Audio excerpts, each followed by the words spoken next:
Ladies and gentlemen, boys and girls, today I'm going to review the Ford GT and why you should not bother spending 500,000 credits of your money. So let's look at the max horsepower. So you're at 834 and 2,600 pounds.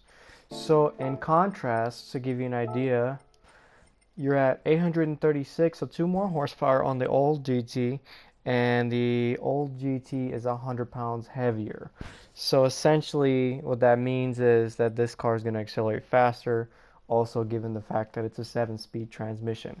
Now here's the kicker.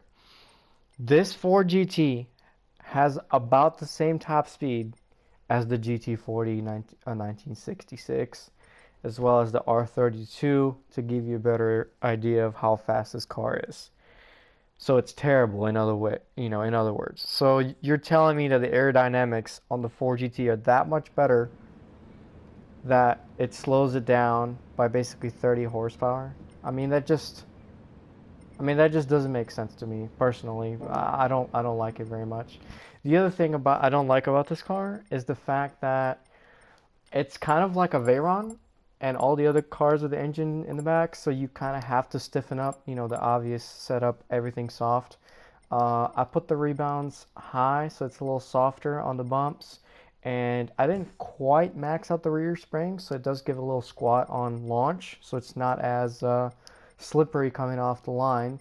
And my gearing's looking like this, so I kind of made this to where the 6th gear is a little bit long, so that when you're in draft or on the turn, you're at the right RPM for the max horsepower, and I'll show you what I mean by that in a second. I set this down to 330, so and this is my final gear. So roughly around, that's where you're going to be topping out.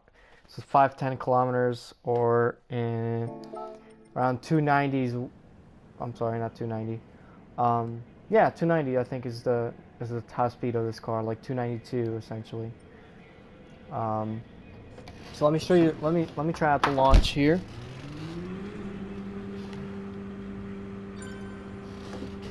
Try out the launch. First gear.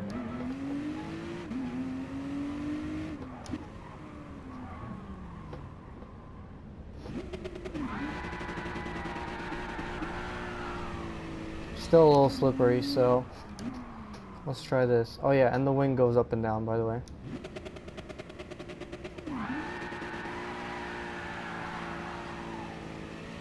So you gotta do it about 75% takeoff throttle. Everyone is complaining about it in the chat room right now, so there's an Enzo flying by. Let's see if we can catch him. It should accelerate pretty quickly in a draft, given it's very light. And that's what I thought at first, right? So I was like, the only limiting factor at this point is going to be horsepower. So we're already past our top speed at this point. It doesn't go nowhere near as fast as this. And we're catching up to the Enzo. So without a draft, it can catch up to anything, right? That's not the problem. So right now we've just reached the top speed of an Enzo.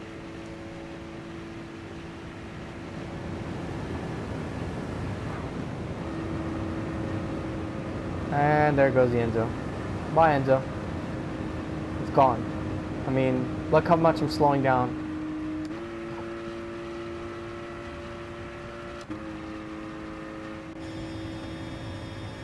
See if we can reach the top speed now. So right there you see the mileage. The 285, 286, 287, 288. I would say it's 291.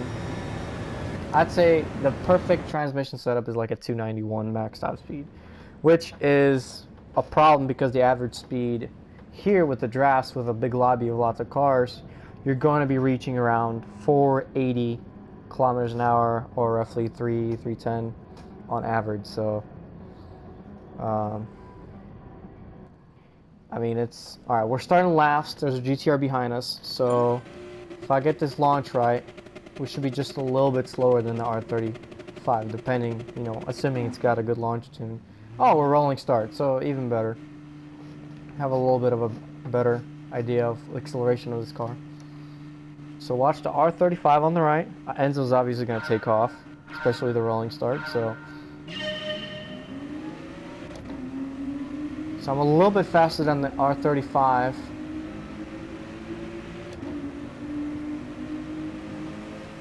I'm going to follow that Enzo right there. I'm surprised because I'm actually catching up to the R35s, which it's not going to last for very long.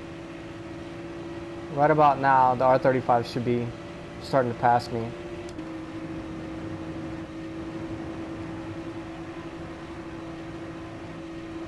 Yep, there they go. There's the R35 just absolutely pulling away. Thank you for the bump. Look, I'm not gaining any speed. I'm losing speed at this point. And everybody's gaining speed. He's just gonna pass me. He knows I'm gonna be going too slow. Oh, I think he accidentally bumped me. Look at the speed of that R35. So downhill, 296 is what I was hitting. That's the top speed of this car, downhill with a draft. I think he's gonna be nice and try to have me catch up. See, there's no way. Uh-oh.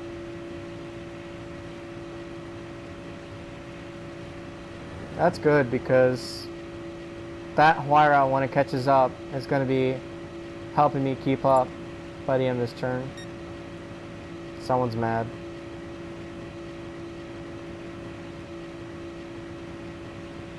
Alright. Let's see if my suspension tune's good. It is. It's holding up around the turn, so that's good.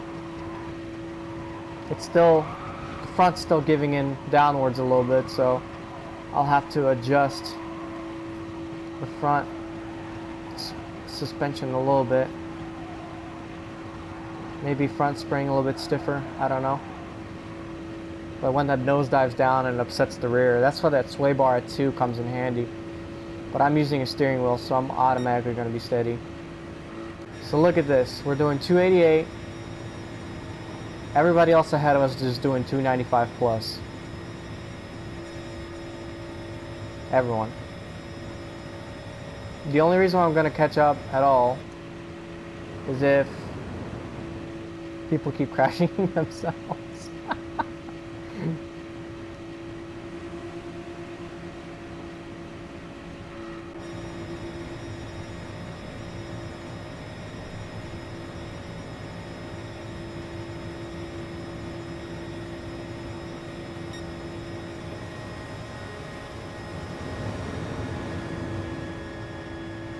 See how much speed I lose as soon as I get out of the draft? It's ridiculous.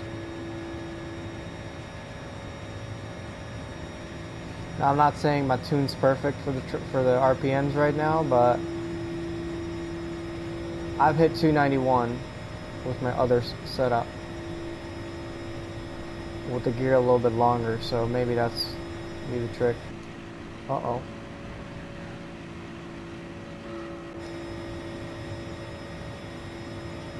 $289. Oh, I need to shorten my gears. It's too long. So you want to be a little bit oh wow, I'm bunting a lot. You see that? See that front lifting? I can't even turn. Look how far ahead everybody is, at least a second ahead. And that's with me and a draft around a turn. I mean, it's just not...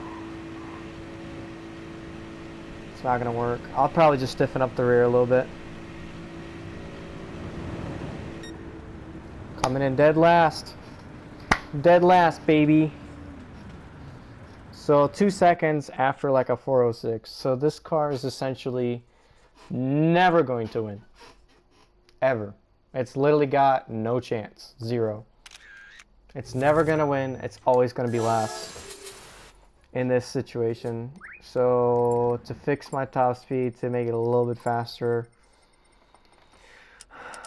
oh crap, I would have to lower this to about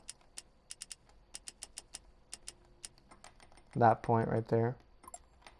So yeah, there you have it. So a little bit Stiffer maybe. Maybe front a little bit stiffer. Maybe just the compression up front. I don't know. But other than that, it's not gonna do anything, unfortunately. So if you're buying this car for stage 10 for 300 mile per hour runs, it's not worth it. Sorry to break it to you. So, yeah. So that's about it. Thank you for watching.